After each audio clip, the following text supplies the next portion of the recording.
Ada orang yang menyebut hidayah karena melihat debat kita, sama seperti saya dulu masuk Islam juga karena menonton debatnya almarhum Syekh Hamid Hidayat, debatnya Dr. Zakir Naik. Jadi berdebat bukan tidak boleh, Ustaz ya? Iya. Boleh ya, tetapi harus dengan cara yang paling baik. Nah, kita juga melihat bahwa kita tidak pernah tahu kapan kita berdebat, video debat kita bisa menjadi jalan hidayah buat orang lain. Ada seorang pemuda Cina, Ustaz, di Jakarta, matanya sipit sekali. Saya bilang, kalau kamu ketawa jangan kenceng-kenceng ketawanya ya. Kalau kamu ketawa kenceng-kenceng saya kabur, kamu nggak lihat saya nanti.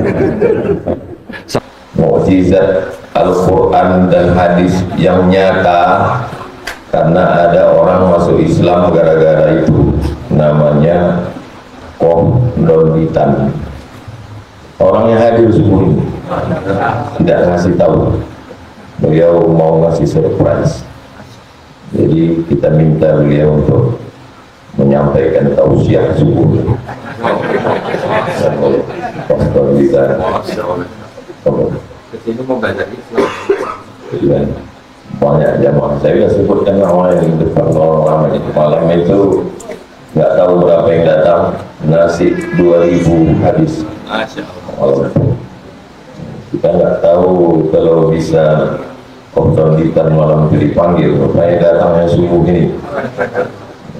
Kita mau dengar beliau menyampaikan bagaimana beliau bisa masuk Islam, bagaimana yang diceritakan Ustaz Somad. Saya kan tahunya dari YouTube.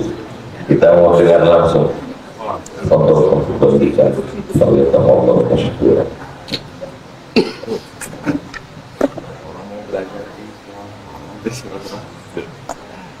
Masya Allah.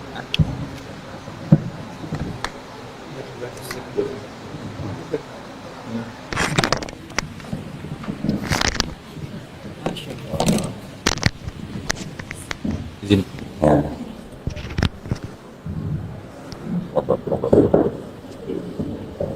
Bismillahirrahmanirrahim. Assalamualaikum warahmatullahi wabarakatuh. Innal hamdalillah nahmaduhu wa nasta'inuhu wa nastaghfiruh wa na'udzu billahi min syururi anfusina wa min sayyiati a'malina. May yahdihillahu fala mudilla lahu wa may yudlil fala hadiya lahu. Asyhadu an la ilaha illallah wahdahu la syarika lah wa asyhadu anna Muhammadan abduhu wa rasuluh. Allahumma sholli wa sallim wa barik ala sayyidina Muhammadin wa ala alihi wa sahbihi ajmain. Amma ba'du. Masya Allah, ini mimpi apa saya semalam ya? Kami pun mimpi juga entah. Saya kesini mau belajar Islam dari Ustadz Abdul Somad, malah disuruh tausiah. Masya Allah. Alhamdulillah, senang sekali saya bisa berada di Musola Al-Hijrah ya, betul ya? Di samping saya ada Tuan Guru Ustadz Abdul Somad. Saya jauh-jauh dari Jakarta sudah menyiapkan pantun sebenarnya. Masya Allah. Tapi jadi lupa saya sekarang sebelahnya Ustaz, jadi lupa ya kemarin apa ya? Jalan-jalan ke pasar baru, beli baju jangan lupa hemat. Hah? Apa kemarin? Nah, menapak kaki di Pekanbaru, berharap jumpa Ustadz Abdul Somad. Alhamdulillah. Kalau cuma ke pasar Jumat, jangan lupa membeli kartu. Kalau mau jumpa Ustaz Somad, cukup melihat YouTube. Lanjut. Alhamdulillah, senang sekali saya rasanya bersyukur sekali bisa jumpa dengan Ustadz Abdul Somad. Saya sebenarnya sudah jumpa 3 tahun yang lalu di Jakarta Ustadz waktu itu ya, cuma saya juga lupa acara apa itu waktu itu. Saya ketika baru masuk Islam, yang saya tonton juga Ustadz Abdul Somad. Jadi setelah saya menonton almarhum Syekh Hamid Hidayat, ya, saya menonton video-videonya Dr. Zakir Naik, saya akhirnya belajar ulang kitab saya. Jadi saya menonton almarhum Syekh Hamid Hidayat itu sambil buka, sambil pegang kitab. Nah, dia sebut ayat, saya cepat bukanya. Dia sebut ayat ini, saya langsung melihat, oh betul apa yang dia bilang. Tapi saya waktu mendengar perdebatan beliau dengan padri-padri atau pendeta-pendeta, saya jadi melihat, benar juga apa yang dia bilang. Jadi saya jadi belajar ulang kitab saya karena kitab saya dituduh sama almarhum Syekh Ahmad Didat rahimahumullah, bahwa di dalam kitab saya ada yang namanya plagiarisme pertama, yang kedua ada kontradiksi, yang ketiga ada ayat tidak asli. Saya mau tanya bapak-bapak, ibu-ibu nih yang biasa pegang Al-Quran, seandainya di Quran bapak ibu baca ada catatan kaki di bawahnya, ayat ini pasti tidak asli, rasanya bagaimana tadi? Tipek. Saya waktu mendengar ya argumen daripada almarhum Syekh Ahmad Didat, hati saya panas, Ustaz. Panas, kitab saya dibilang ada ayat tidak asli, berarti kan ini tidak bisa disebut kitab suci, gitu ya. Tetapi akhirnya saya banyak mencatat apa yang diperdebatkan, ayat-ayat itu banyak catat. Meja kerja saya itu penuh dengan kertas, apa itu dulu namanya post-it ya. Ada post-it yang ada lemnya, jadi tempel. Meja saya penuh dengan catatan post-it, isinya ayat-ayat Bible. Ketika saya mencari bukti, akhirnya saya mendapati bukti yang dituduhkan oleh almarhum Syekh Ahmad Didat itu malah dari kalangan saya sendiri. Jadi saya mendapatkan bukti bahwa betul memang ayat ini dulunya tidak terdapat di dalam naskah-naskah kuno, ya. Awalnya ayat ini adalah catatan di pinggir halaman, kemudian disisipkan ke dalam naskah-naskah Yunani oleh para penyalin. Disebut karenanya bagian ini atau ayat ini pasti tidak asli. Saya berpikir tidak asli kan berarti palsu ya, Pak? Terus akhirnya saya bilang, kalau begitu kitab yang disebut kitab suci ini tidak bisa disebut sebagai kitab suci. Setelah sekian tahun saya mempelajari kristologi, saya juga belajar Islam, termasuk juga dari Tuan Guru.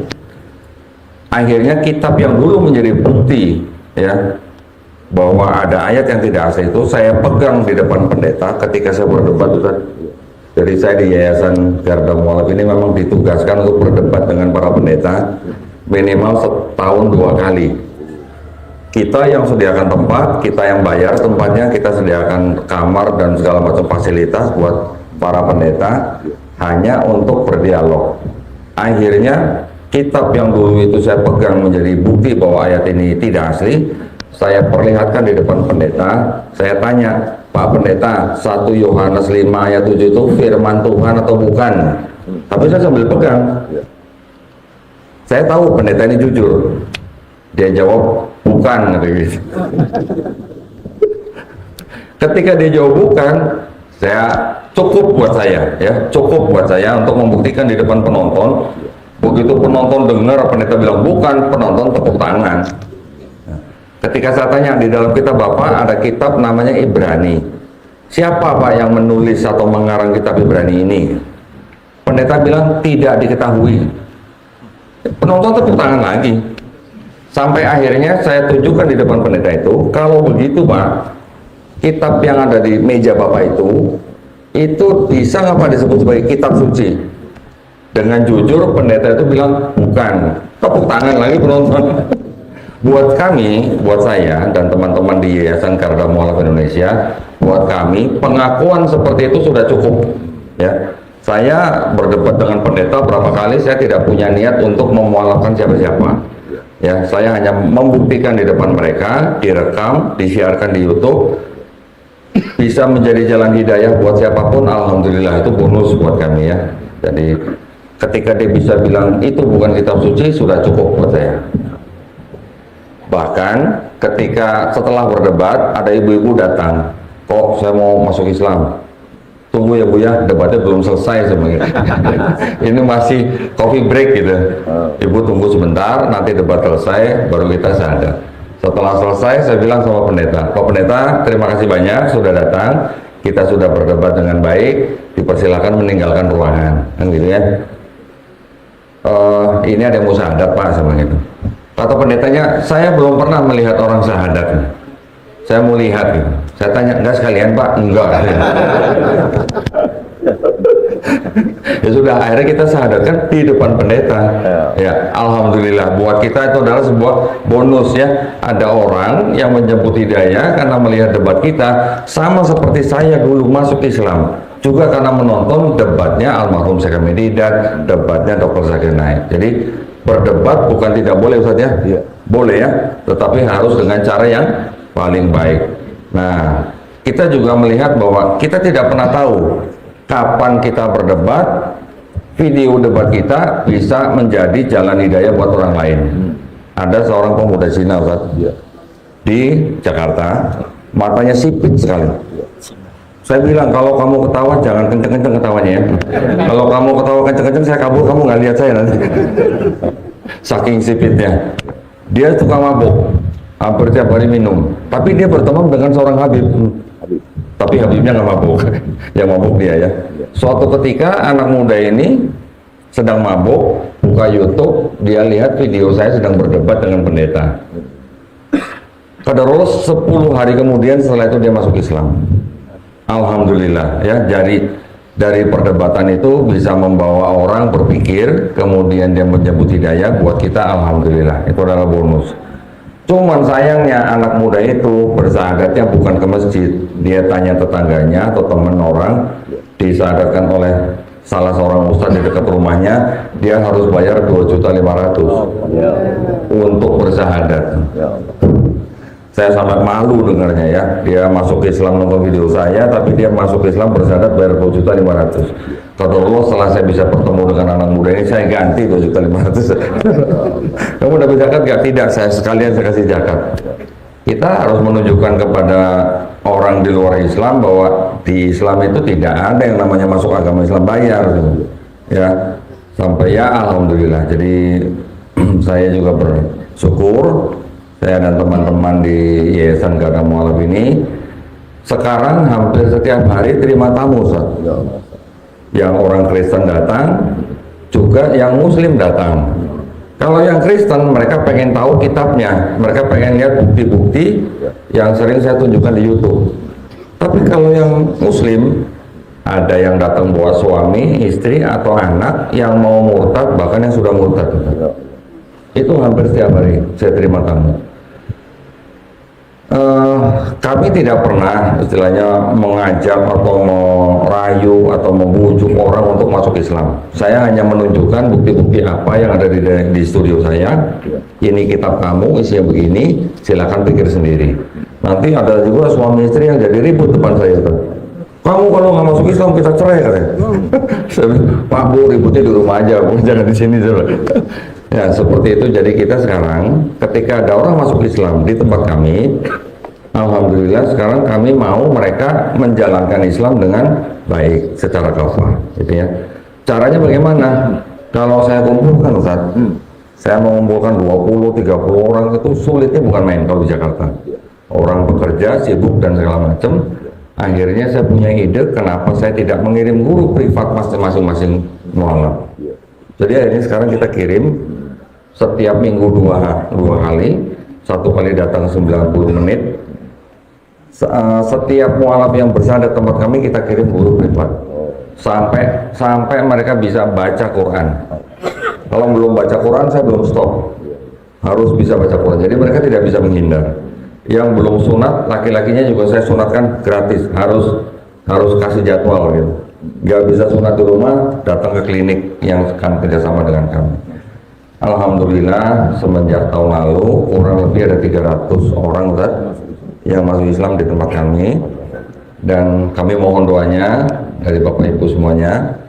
Mudah-mudahan kami semuanya juga istiqomah ya, supaya orang-orang yang masuk Islam di tempat kami itu juga yakin dengan seyakin-yakinnya bahwa Quran itu benar-benar mukjizat yang diturunkan Allah Subhanahu wa taala kepada nabinya ya, yang membuktikan bahwa Quran itu bukan karangan seorang manusia.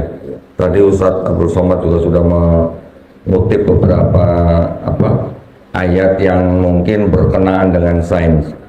Yang paling mengena dengan saya itu di Quran surat Al-Hadid, ya, ketika diturunkan kami menurunkan besi supaya bermanfaat buat manusia. Terjemahan dulu menurunkan, terjemahan sekarang menciptakan, anzalna. Harusnya lebih tepat yang menurunkan halnya. Tapi yang kita pikir gini, kami menurunkan besi supaya bermanfaat bagi manusia. Menurunkan berarti kan dari atas ke bawah. Kalau dari atas ke bawah, besi yang di bumi yang bisa kita eksplor itu ternyata dikonfirmasi oleh NASA. Besi yang bisa diambil oleh manusia yang menjadi produk-produk yang kita pakai sekarang ini, itu ternyata tidak berasal dari bumi, dari alam lain, dari benda-benda langit yang jatuh ke bumi ketika bumi baru terbentuk. Bumi ketika baru terbentuk masih panas, kejatuhan benda-benda langit yang mengandung besi yang kemudian tertutup oleh tanah setelah sekian miliar tahun, yang sekarang baru kita bisa eksplor. Itu tidak mungkin, ya, tidak mungkin dikarang oleh seseorang yang ummi, yang tidak pandai baca tulis, ya Ustaz, ya. Bagaimana mungkin dia bisa menyatakan itu pada saat itu yang tidak ada alat yang kita bisa tahu sekarang apa? Teleskop, mikroskop, dan sebagainya. Tidak mungkin dikarang oleh seorang yang ummi pada zaman itu, dan akhirnya bisa dikonfirmasi oleh sains zaman sekarang.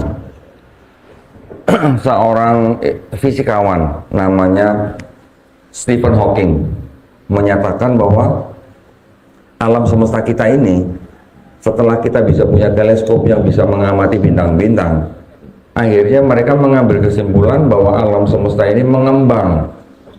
Di Quran sudah dijelaskan dari mana seorang Nabi Muhammad SAW yang ummi bisa menyatakan hal-hal seperti itu.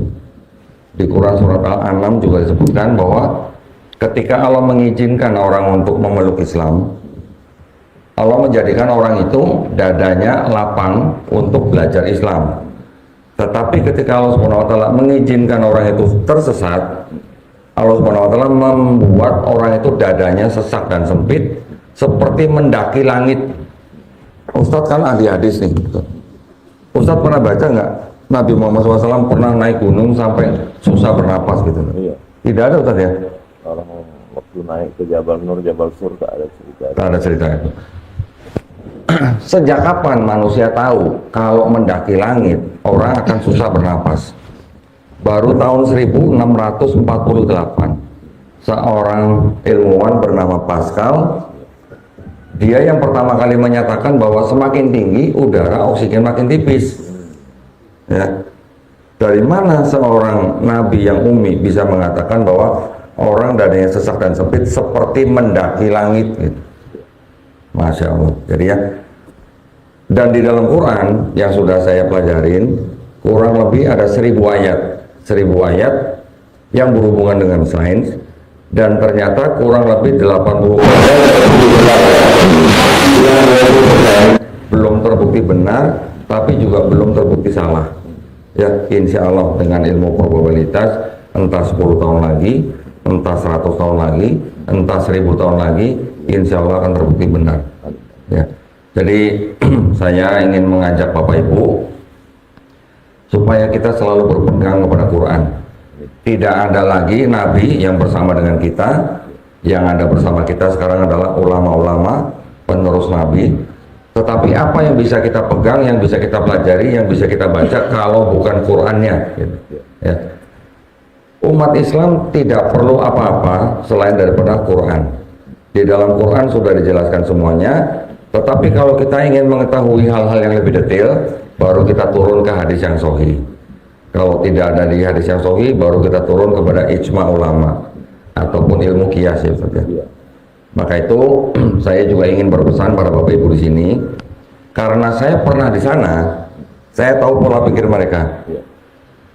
Kita sendiri tahu bahwa di Quran disebutkan di Quran surat Al-Baqarah ayat 120, orang Yahudi dan orang Nasrani tidak akan ridho kalau kita belum ikut agama mereka, betul ya? Maka itu kita sekarang yang wajib untuk apa? Menguatkan iman dan akidah kita supaya kita tidak ikut jalan mereka. Setiap hari kita baca di Quran, baca di sholat bahwa Allah SWT melaknat mereka. Tetapi kalau kita tidak memperkuat iman dan akidah kita, itu berbahaya buat kita. Ya, satu hal yang ingin saya sharing buat Bapak Ibu, bahwa mereka membuat kitab-kitab itu dengan istilah-istilah Islam juga. Ya, di dalam kitab mereka ditulis Alkitab. Saya sebagai orang yang pernah mempelajari kitab mereka, sudah lama bergumul dengan kitab mereka. Saya mengajak Bapak Ibu jangan sebut kitab mereka dengan sebutan Alkitab. Kenapa? Karena Al-Quran kita nama lainnya juga Alkitab. Ya. Yang kedua, mereka juga membuat kitab dengan tulisan si Injil. Ya, kita sebagai orang Islam jangan menyebut kitab itu juga sebagai sebutan Injil. Kenapa? Karena di Quran yang disebut dengan Injil kan cuma satu, wahyu yang diturunkan kepada Nabi Isa alaihissalam untuk Bani Israel pada zaman itu. Sedangkan kitab yang mereka bikin Injil itu di dalamnya nanti ada Injil Matius, Injil Markus, Injil Lukas, Injil Yohanes gitu. Itu bukan Injil yang diterima oleh Nabi Isa alaihissalam yang dimaksud Quran. Ya. Jadi Quran sudah membenarkan bahwa Allah Subhanahu wa taala telah memberikan kitab Taurat, Zabur, Injil kepada Bani Israel pada zaman itu. Tetapi kalau dipelajari, ternyata kitabnya orang Yahudi yang disebut dengan Tanakh, ya. Tanakh itu singkatan Torah, Nevi'im, Ketuvim. Juga kitabnya orang Kristen atau Nasrani yang disebut dengan Injil, itu bukan Taurat dan Injil yang dimaksud oleh Quran. Ya, kenapa? Karena kita bisa tahu, kita bisa cek latar belakang sejarah penyusunannya. Tanakh yang di kitabnya orang Yahudi disusun kurang lebih 1000 tahun setelah Nabi Musa alaihissalam tidak ada. Injil yang diklaim oleh Kristen sebagai kitab suci juga bukan, atau maksud saya gini, disusun kira-kira hampir 400 tahun setelah Nabi Isa alaihissalam. Jadi kita tidak pernah baca ya di Quran atau di hadis Nabi Musa alaihissalam atau pengikutnya dan Nabi Isa alaihissalam atau pengikutnya menulis kitab Injil. Betul Ustaz? Ya, tidak ada kan? Kita juga tidak pernah membaca di Quran bahwa Allah Subhanahu wa taala menurunkan kitab Taurat dan Injil dan Allah pula yang menjaganya. Betul?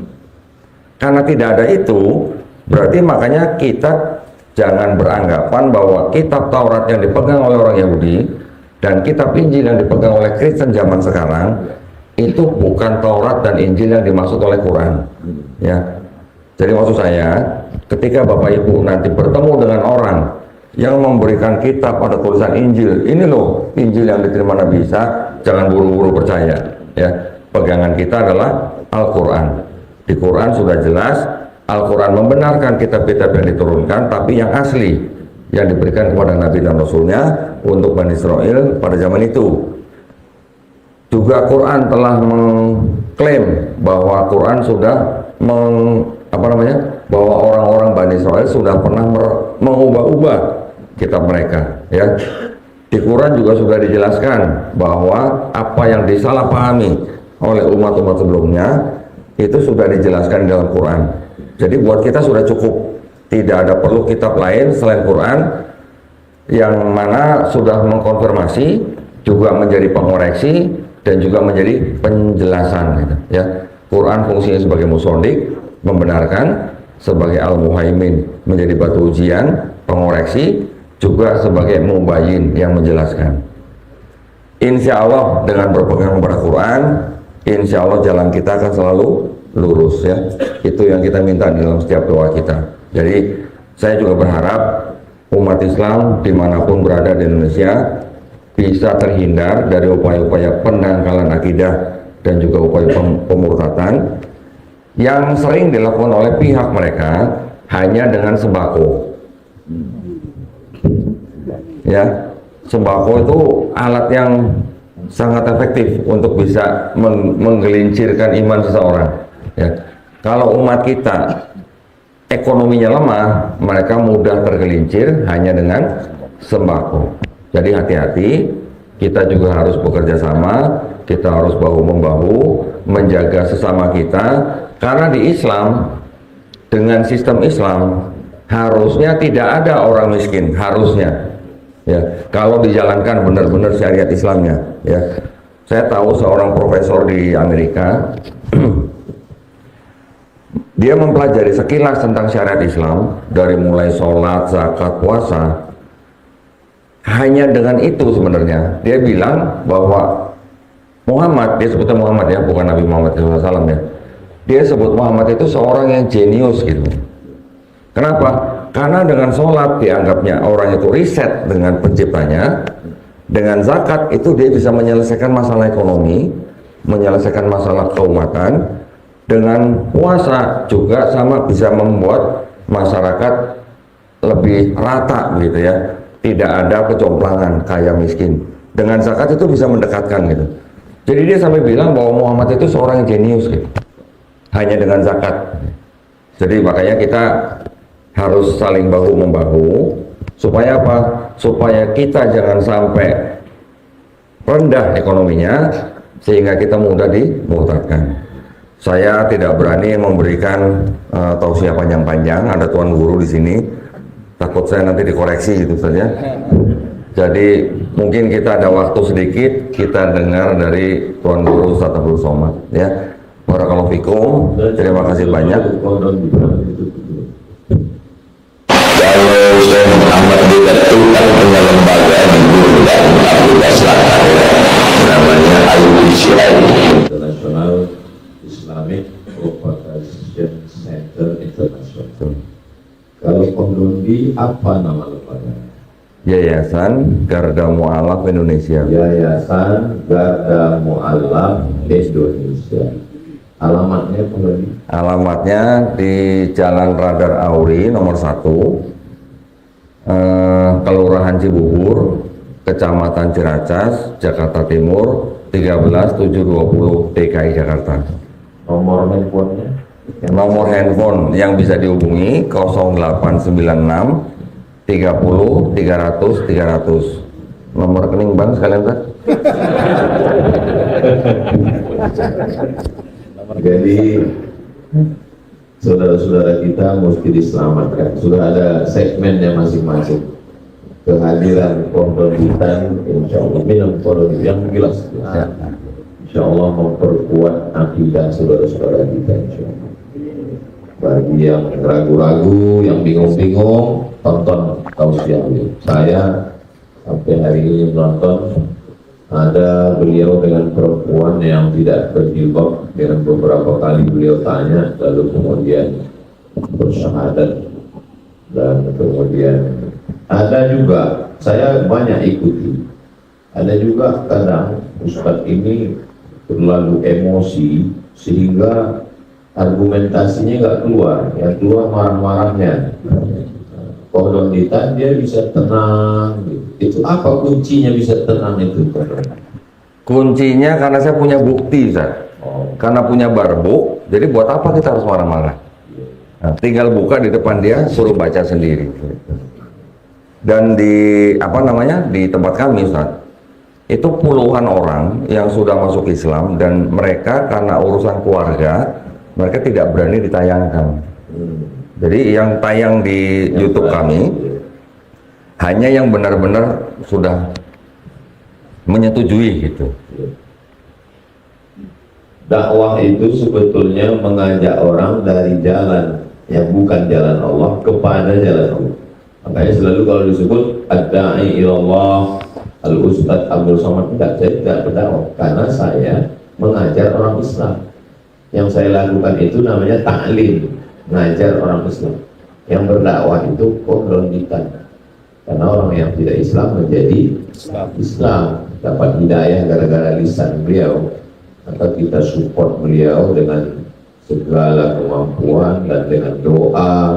Yang punya kekuasaan pemerintah dengan kekuasaannya, yang muslimin dengan ihsannya. Dan kita juga kita doakan mudah-mudahan beliau selalu sehat. Amin. Istiqomah iman dan Islam. Selama berjuang ini ada nggak ancaman-ancaman? Banyak Ustaz. Ada ya macam lah. Ada juga sumpah, serapah dan kutukan kan.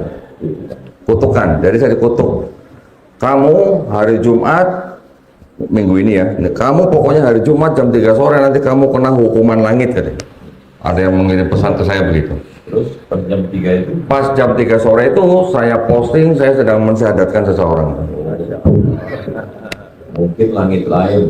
Langit Itu bukan Kalau Tuhan naik kereta api kelutuk bawa kain, mungkin terjadi kutuk, cuman di langit lain. lain-lain. Iya, insya Allah. Jadi ini kedatangan Koh Rondi yang surprise buat kita semua. Ini baru mukadimahnya saja. Beliau akan datang sekali lagi dan kita akan bahas secara tajam dan tuntas. Jangan kemana-mana. Asik. Kita biasanya ngaji sampai jam 6, habis itu tanya jawab. Oh, Membaca kitab hadis dari Al-Bukhari itu. Saya ucapkan banyak terima kasih. Sama-sama. Kita ngobrol kita akan lanjutkan baca hadis. Kalau duduk aja di sini. Nanti pertanyaannya bisa ke saya, bisa ke Dr. mulai sekarang. Saya baca hadis.